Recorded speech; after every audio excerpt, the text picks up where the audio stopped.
This is the old bridge at the Des Prairies River on the Dumantang line, and beside it is the new bridge going up.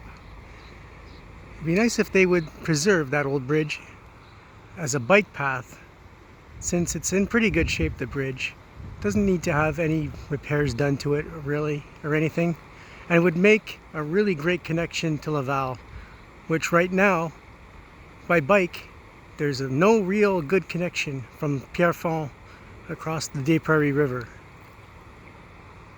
So if you like what I do, please subscribe to Cool Trains in Montreal.